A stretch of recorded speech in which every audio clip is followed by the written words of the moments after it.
So I'm doing my presentation on Maggie Lena Walker. Maggie Lena Walker was born in Richmond, Virginia in 1864.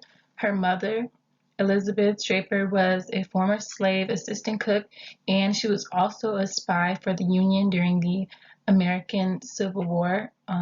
Her dad was an Irish American. In her teens, Maggie attended the Old Lancastrian School and went on to attend the Richmond Colored Normal School, where she trained to become a teacher. Both of those schools were institutions dedicated to African Americans solely.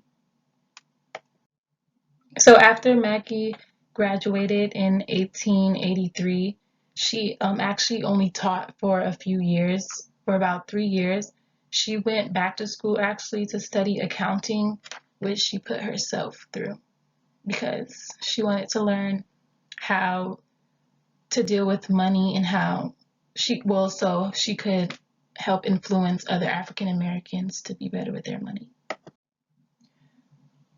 In 1876, Maggie actually joined the First African Baptist Church, so she was Christian. In 1881, while Maggie was still in school, she joined the Independent Order of St. Luke, which was found in 1867. So at the Independent Order of St. Luke, Maggie actually worked her way up to years later become president, actually. So during this time period in which Maggie joined the Independent Order of St. Luke, Jim Crow laws were in place to reinforce segregation, and the Independent Order of St. Luke was a society that would play a huge role in the history of African American women during this time period because it focused on improving the financial independence of the African American community during this era. So Maggie got married in 1886 to Armstead Walker Jr., who was a brick contractor. Her marriage to him was actually the reason why her teaching career had to end early because during that time period or during that time there was policies in place that didn't allow teachers to be married for some reason. They went on to have two sons, one who died while he was an infant. In 1899, Maggie was elected the Right Worthy Grand Secretary of St. Luke. Like I said, she worked her way up, and her goal was to teach African Americans to save money. And she had a lot of goals and visions that she wanted. So in order to promote a closer communication between the order and the public, she launched the St. Luke Herald newspaper, which was actually one of her visions. The Order of St. Luke decided to start a bank to help its members and community in 1903.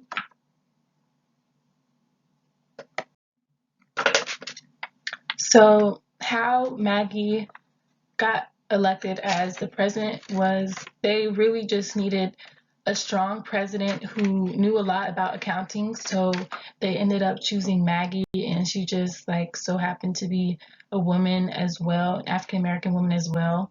So that ended up making her the first African American woman bank president in the United States. In 1905, she and other women of the Order of St. Luke actually established the St. Luke Emporium, which was a department store owned and ran by other African Americans for the African American community. So that just goes to show how dedicated Maggie was to her community and how much she wanted to uplift them. So the organization grew in the first decades of the 20th century to include members in actually 23 states. So that's a really big deal, and that's really successful. the number of subscribers to the St. Luke Herald newspaper actually grew as well. By 1924, there were 6,000 subscribers. During the time period in which, in 1912, she joined the Council of Colored Women, which just goes to show that not only was she about empowering the African American community, but African American women as well, which was important because Maggie went on to just become a big inspiration to other African American women in specific, because she was the first woman bank teller who was Black as well. So she empowered a lot of women throughout her life.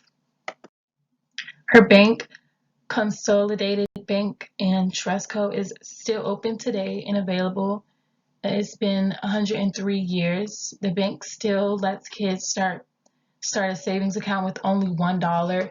That's actually something that Maggie wanted. She came up with the idea of letting kids open their own bank account with $1 because she just really wanted them to learn early on how to save and budget their money so that she could possibly help break cycles and patterns. So in 1904, she purchased her home with her husband, and in fact, her house was one of the biggest houses in the neighborhood. And when she first bought her house, there were only about 8 or 9 rooms, but by the time she died, there were 28 rooms in her home, and she actually had an elevator because she was paralyzed. So in 1927, she received her honorary master's degree from Virginia Union University. And in 1934, sadly, she died from diabetes. But I would say she lived to be kind of old. So yeah.